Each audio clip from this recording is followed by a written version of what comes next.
really humbly with nothing, and it's a great story. If nothing else today, hearing this story is going to blow you away. But it has a really interesting, not ending, but extra chapters. So we're going to go into a little bit of that. But Bertrand, start off with, who are you guys? Why are you up here? Where did it come from? Well, first of all, thank you for having us, Steve. It's always really fun to talk to you. I don't think we have enough time to tell the full story. The story, depending on who you know, has probably been embellished a couple of notches. But look, our mother moved to the U.S. in 1986 with less than $1,000 in her pocket. Single mother, Roy and I came to the U.S. from Mexico. And I can tell you, we're very lucky to have landed in Austin, Texas as our home, which we've been there ever since.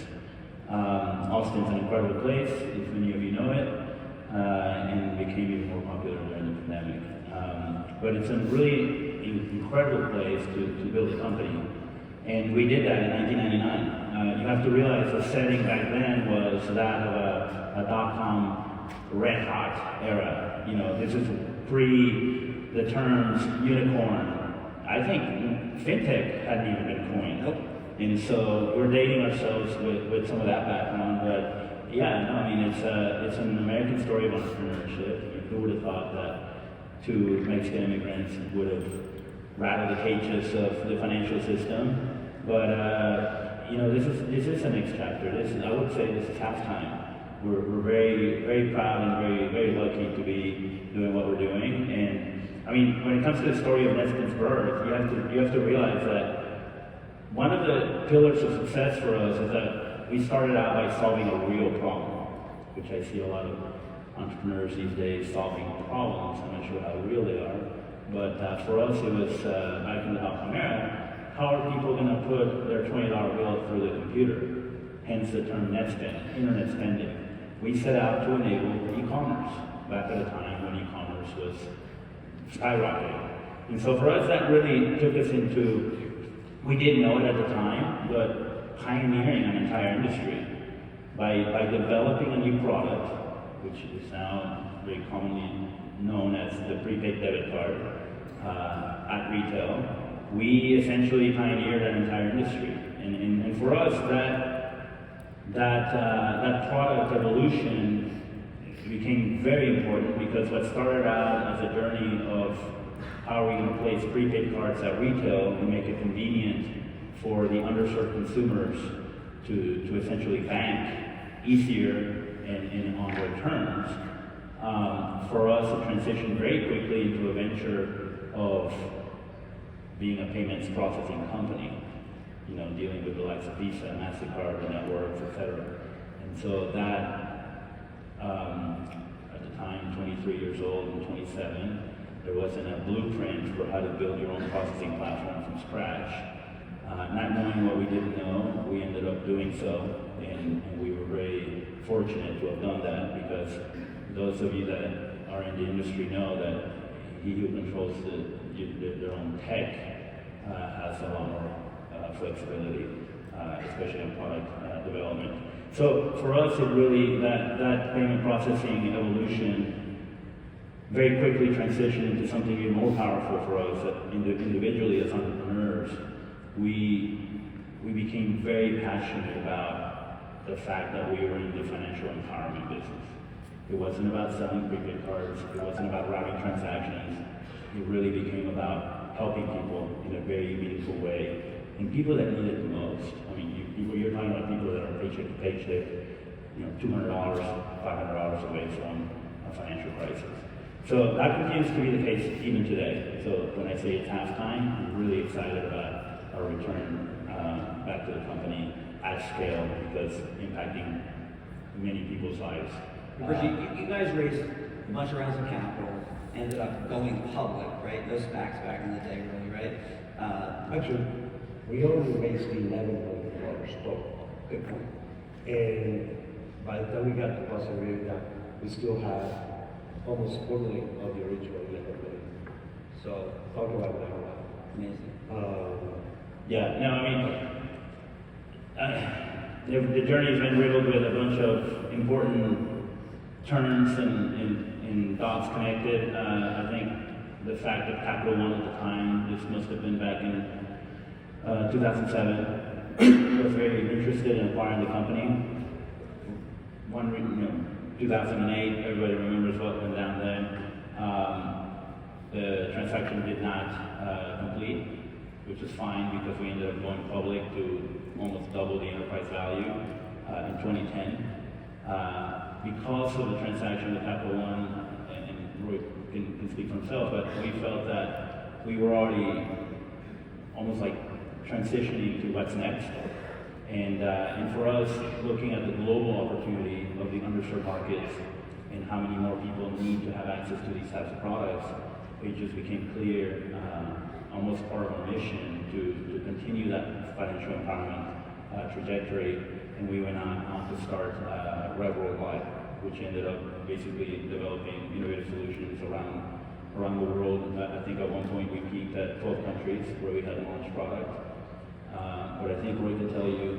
You guys actually end up going public, selling the company to TSYS. TSYS ends up getting bought by Global Payments, and you guys had exited, right? So you're off doing something completely on your own again, right? So tell the story about that, Roy. Yeah, that's, a lot of people had heard the $750 story, and that's really exciting. From time to time, I still get people that ask me, was that real? I'll tell you, the $1 billion acquisition is even more exciting because it had to happen at a particular time. First of all, let me talk about motivation. People do ask us, after you exited Netspend, do you ever think about coming back? And the answer is no. We felt that the market was more or less, had been tapped out. There was no real innovation. I contend the same. A lot of players that are leading today in the United States are doing a replay of the roadmap that we laid out in 2004. In fact, I know somebody who used to be our program manager at Visa while we were at Netspend is really doing what we set out. Like, hey, offer 2-day advance pay, and that's going to win. And it has won. And I think perfect execution by that company.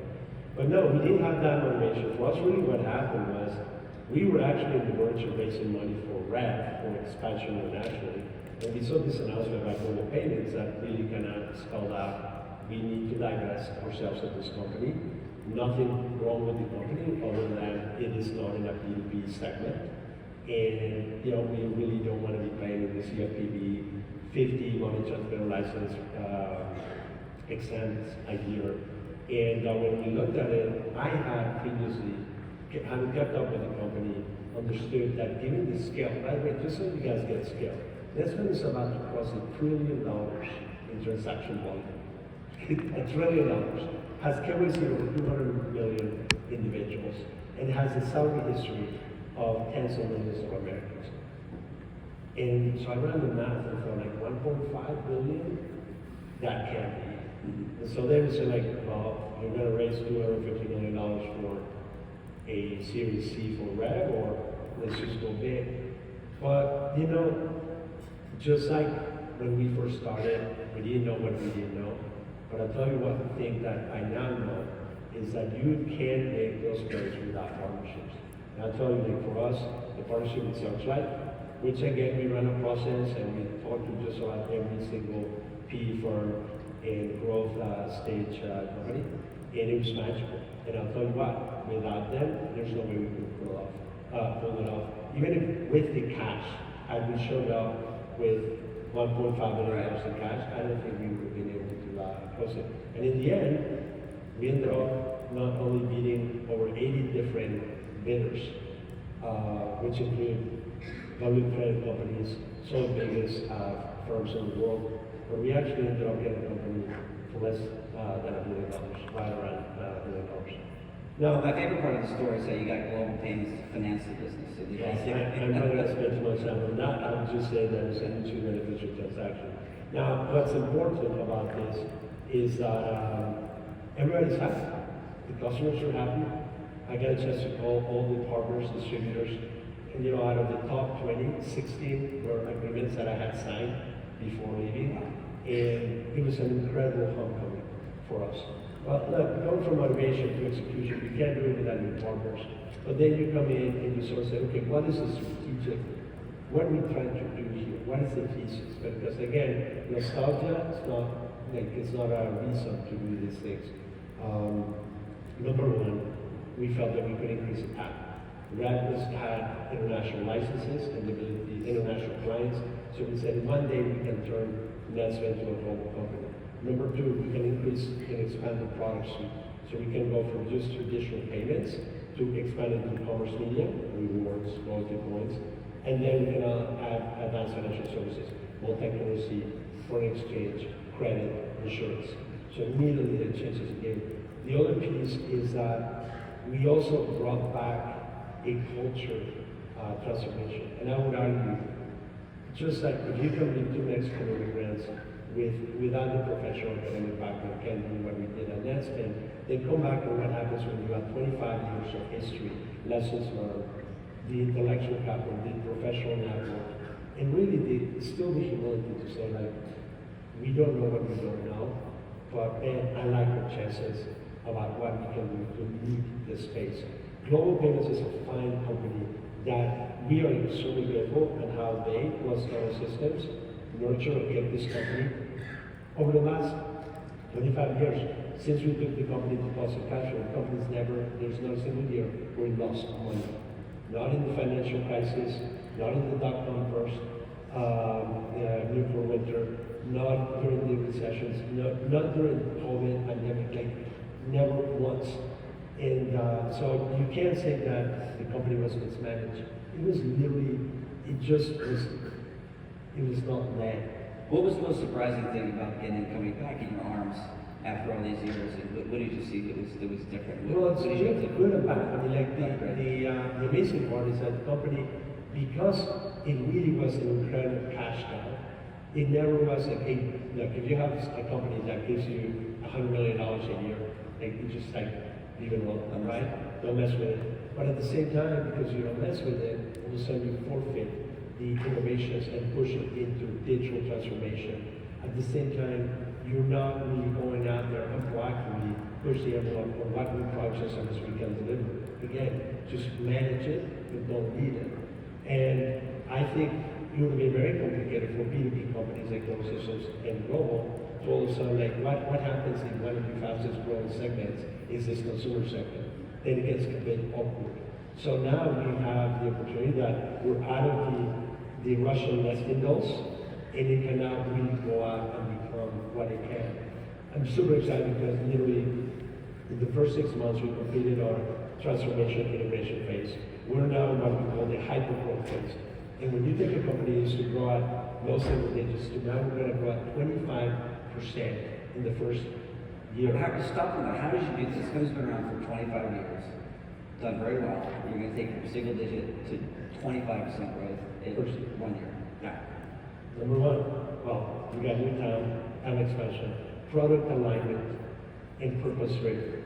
And in no sense, so cheesy, but you're able to attract talent from the top companies in the industry, both in consumer goods, CPG.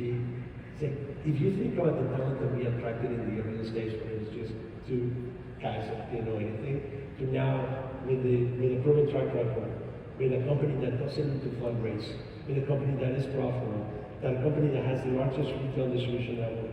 We are partners with the largest grocer, the largest convenience store, the largest dollar store, the largest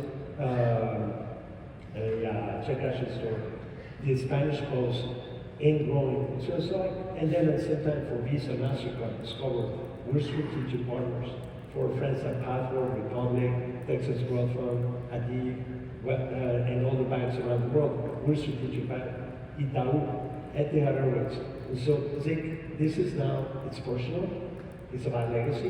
And so how do you able to do that? It's actually very simple. You take each product and you attach craftsmanship, ownership, and an entrepreneurship, just maniacal time. I'm not gonna, that's when used to do things that in most companies would take 6 months, they would do it in 4 to 9 months. Right? That needs to happen in 2 weeks. He's bringing it from the corporate to the entrepreneurial speed.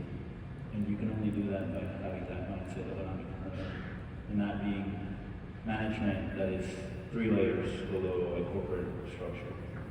Many of the folks in this room, you know what it's like when you're about to do a deal. If you're about to do an IPO, you're about to do a $1 billion sale or acquisition, and I'm looking at our partner and such like, it's like you literally are on the phone on your computer 20 hours a day for like weeks at a time. We run that company like that, like consistently. I know these guys well. I don't know anyone that works as hard as you guys do, particularly OG phase 2.0 here. But having, being part of us, we're all the OG fintech crowd, right? Maybe just shift it a little bit, right? You guys have created this company, you sold it, you bought it back, you reinvigorated. But there's a lot of people out here that have been to that journey. They're in their 20s or 30s, and younger. We're just getting going. It's a tough market out there. You guys did survive the dot-com up and down. Right now it feels like we're a little bit after the dot-com bust. What advice can you give folks, to persevere, to go get it done? Because it is a tough time out I there. know it's going to be cheesy, but look, money makes everything so much easier, and there's still a lot of money out there. It takes a tenth of the work today and the money that it took when we started to do anything. Man, I wish we had had ChatGPT back in 1999. I mean, we would have done what we did in last time. The reality is that you cannot let money be the impediment, nor the goal. If you're passionate and truly authentic to the customer, and you solve that problem, and you have that curiosity of thought, and you want to just polish, we want to just make things better. I'll throw it out there. This year, Netflix had not launched a new product in years. We're going to launch a new credit product, a product for the US, Hispanic, and Mexican markets. We're going to launch an insurance product, and more importantly, we're going to go back and reinvent, redesign the product that started off, the prepaid card. It does sound, not your thing sounds cheesy, this is cheesy. It's like product is kind of what we've been preaching. And the ability to pivot. I cannot stress the ability to pivot. It doesn't matter the scale. I mean, even today we're looking at how we go faster in certain elements. But when you're a young company, that is paramount. You're going to have to pivot. It's not a question of if, it's when. And I don't think founders focus enough on, well, how am I going to face that when the time comes? What's the toughest moments you guys have faced as founders? From the Netspend, which seemed like the company was like going out of business, not because of capital, but we think about this, all of a sudden like you have 9/11 and you have 1 million accounts that are anonymous, and now you need to get social security numbers on them, or else there's no business. Or, just when you're getting started, there's a hurricane that hits Houston, and Pulse EFT, which is our gateway, is flooded and out of business for 3 days. I mean, I could go on and on and on. Look, what we've learned over the last 25 years is leadership. We now focus so much on leadership. There are 2 executives that we hired this time around that we did not the last time. It's number 1, head of AI, direct report to CEO. If you're financial services and AI is not at the backbone core, I don't even know why you're in the game. And second one is leadership. So we have our head of human capital, and he also runs our EPMO, but fundamentally, his job is to make the CEO, the president, and the executive board better. And be authentic. I mean, it's not about raising money, it's not about following trends, it's not about my friends are doing it, so I'm going to do it as well. I mean, it's all real problems to be authentic about it. And if you're authentic about it, you're going to have real passion and make it personal. Let your journey that led you to that point carry that authenticity so that you can deliver on that solution. 25 years and 20 minutes, guys. Thank you so much, and thank you all. Amazing.